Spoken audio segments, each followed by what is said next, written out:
Banyak dari kita yang mungkin bertanya-tanya, apa sih yang sebenarnya terjadi ketika kita tidur? Jika kita masih beranggapan bahwa tidur adalah kondisi di mana kita menjadi tidak sadar, maka hal itu tidak sepenuhnya benar. Ada beberapa fungsi tubuh kita yang masih bekerja atau aktif ketika kita tidur. Dan dalam istilah biologis, hal ini disebut sebagai sistem syaraf otonom. Sistem syaraf ini terkoneksi melalui otak dan juga sumsum tulang belakang kita yang bertanggung jawab untuk melakukan fungsi tubuh secara otomatis, seperti memastikan keadaan tubuh kita tetap normal dan juga seimbang, dengan mengatur berbagai fungsi jantung, hati, paru-paru, pencernaan, dan juga metabolisme tubuh. Jadi pada tingkatan tertentu, otak dan indera kita juga masih aktif walaupun tidur. Ini jugalah alasan kenapa kita bisa mendengarkan bunyi alarm ataupun merasakan suasana suhu ruangan yang berubah dan juga mengganggu kenyamanan dalam tidur.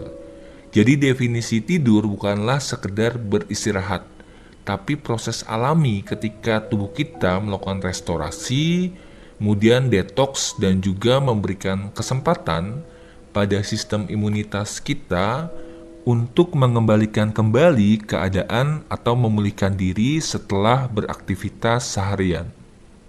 Pada tahun 1950, tiga orang ilmuwan dari Amerika melakukan penelitian mengenai aktivitas otak manusia. Mereka menggunakan mesin yang disebut sebagai EEG untuk merekam selama proses bangun, mengantuk, tertidur, hingga bermimpi.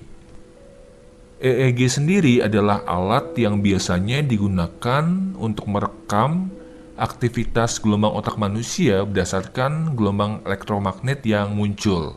Nah, alat ini juga secara efektif digunakan untuk mendeteksi epilepsi maupun Alzheimer. Dalam penelitian yang dilakukan oleh para ilmuwan tersebut, mereka menemukan bahwa tidur ternyata memiliki 4 fase tingkatan yang beragam dan juga memiliki ciri-ciri tertentu. Nah, semua tingkatan ini terjadi dalam siklus 90 menit dan berlangsung selama 4 hingga 5 kali pada sekali tidur. Jadi siklusnya berputar ya, 4 sampai 5 kali setiap 90 menit tadi. Tidur tingkat 1 yang merupakan perpindahan dari kondisi sadar ke kondisi mengantuk. Kemudian tidur tingkat 2 atau fase awal tidur yang ditandai oleh gelombang alfa. Biasanya cirinya adalah perasaan rileks, nyaman, dan juga tenang. Namun masih dapat memunculkan beberapa respon sensori seperti mendengar atau merasakan hal lain dengan baik. Ada juga tidur tingkat 3 atau tidur bermimpi yang ada di gelombang theta. Kondisi di mana seseorang mengalami mimpi dan biasanya ditandai dengan mata yang bergerak-gerak walaupun kita memejamkan mata, atau biasa disebut sebagai rapid eye movement atau REM. Selanjutnya pada tidur tingkatan keempat itu disebut sebagai tidur lelap atau ada di gelombang delta.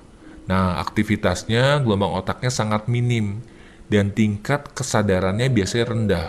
Fase tidur lelap ini adalah fase di mana tubuh kita mulai melakukan recovery seperti yang dibahas di sebelumnya. Lebih lanjut, keempat fase ini berlangsung secara berulang dalam siklusnya.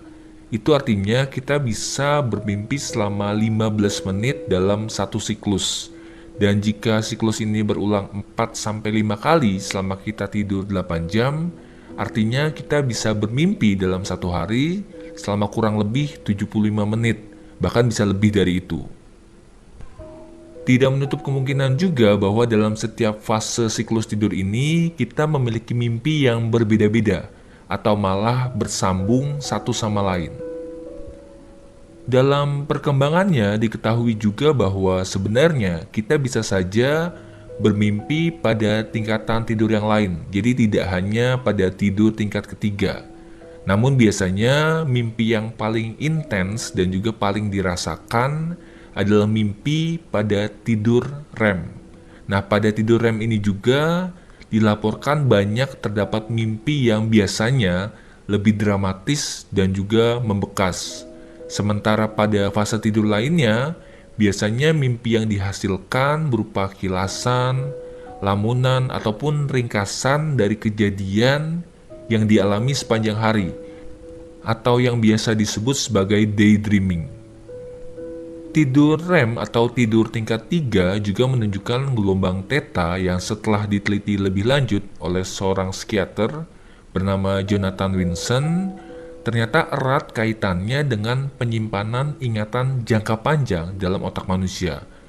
Penelitian ini juga dilakukan terhadap hewan mamalia yang ternyata juga memiliki fase REM dalam tidur mereka. Winson juga menyebutkan bahwa jika tidur REM pada hewan itu berfungsi untuk melatih insting hewan tersebut dalam bertahan hidup.